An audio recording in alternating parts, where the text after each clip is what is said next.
Reminds me of my bobcat Hobbs. Big ginger Tom I was living with for a while. He's the boss of a lovely little piece of land down in the Cape Nature Conservancy.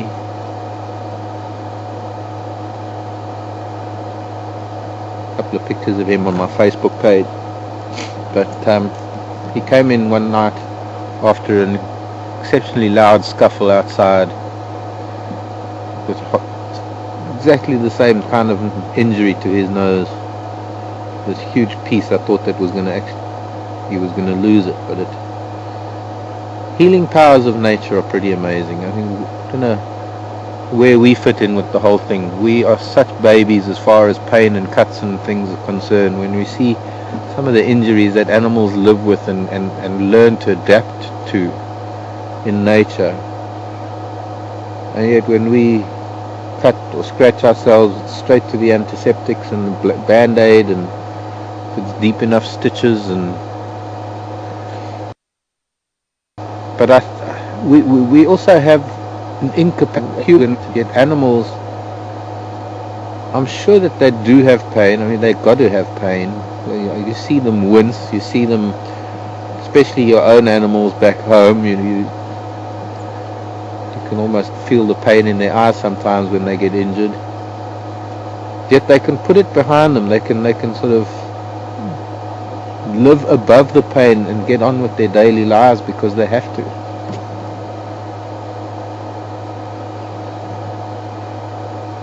And this is a very, very sensitive area for a lion to have such an injury, particularly during feeding time when that face has got to be in the food, especially with the brother that probably fight over it a lot, fight over food. It could well be that's where he got the injury from in the first place.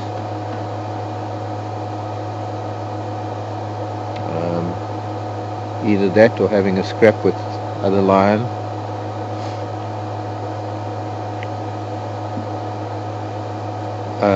What would be interesting is if these are the same two boys that were here at Twin Dams on the buffalo kill. Is this Mr. T?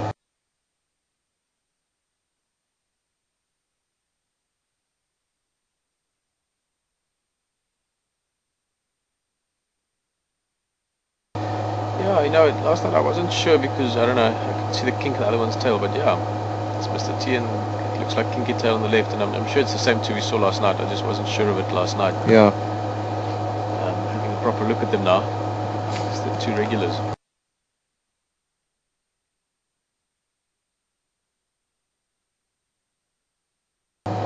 Well, if anybody is interested in moments in time that stand out as markers, it was before my last leave, so my previous leave, so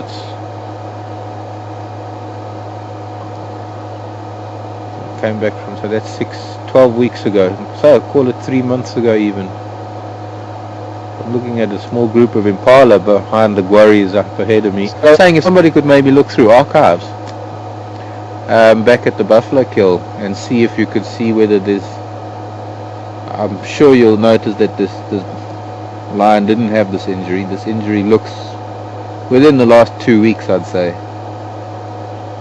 It is starting to heal. It's not so recent. Let me look again.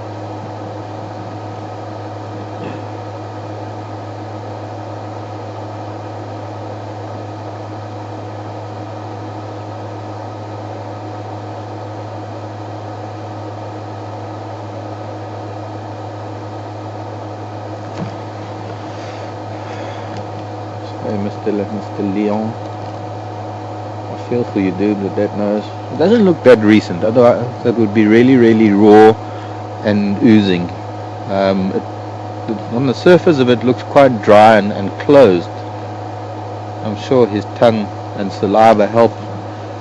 His tongue licking it all the time at first would have helped keep it clean. And properties in their saliva help with,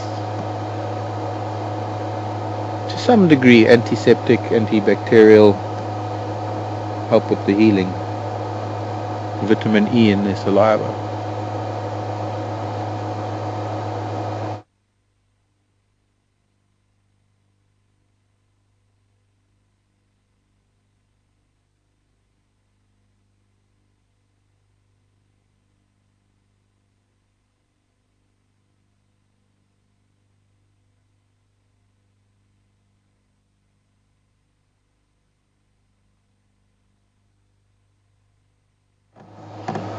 Well, that's interesting, Lynn. Interesting postulation.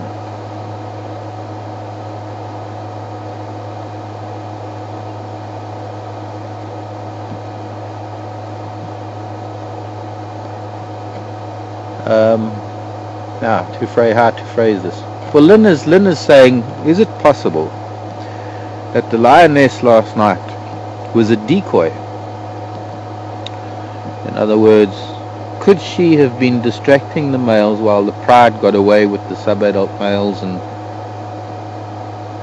slipped away with the cubs, and then she kept their attention going for a while, and then she slipped away herself?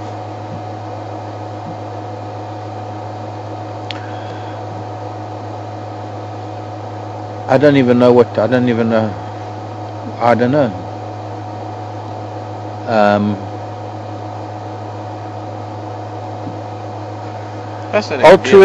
Altruistic behavior like that. No, pardon?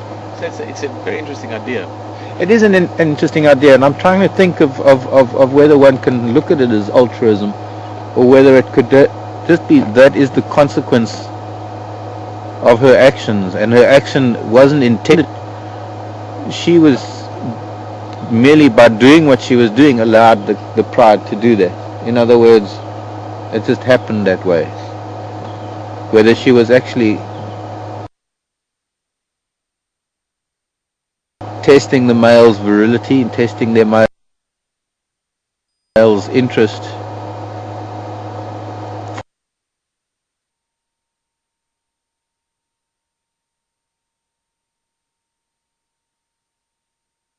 for her own selfish reasons, and in the process acting in an altruistic way by allowing the rest of the pride to slip away. That would suggest, I mean, I wouldn't have, I've never heard of that before, but often mates with these males, even though she's got a cub, and the younger lioness very often allosuckles the other cubs. So just to keep the males interested. That came in from that side. I mean, we've known over time now that the information they get and gather is quite good. So it was a new thought for me, but certainly.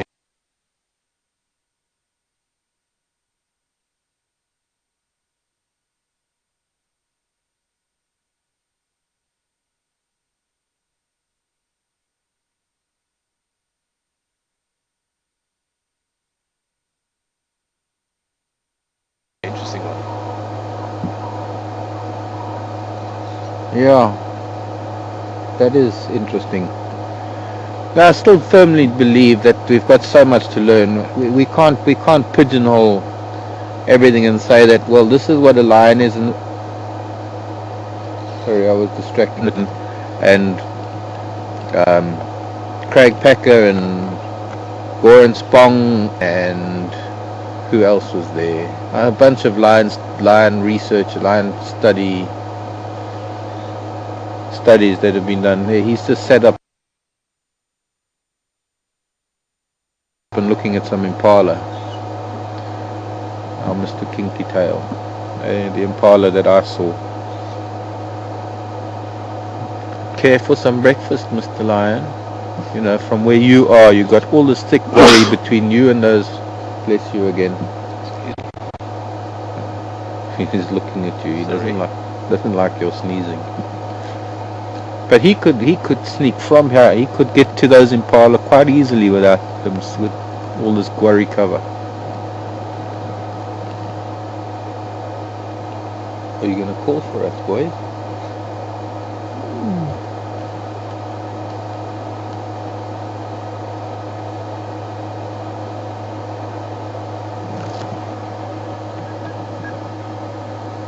Guess I shouldn't have the radio down in case. What is it, Mr. Lion? From disinterested lady.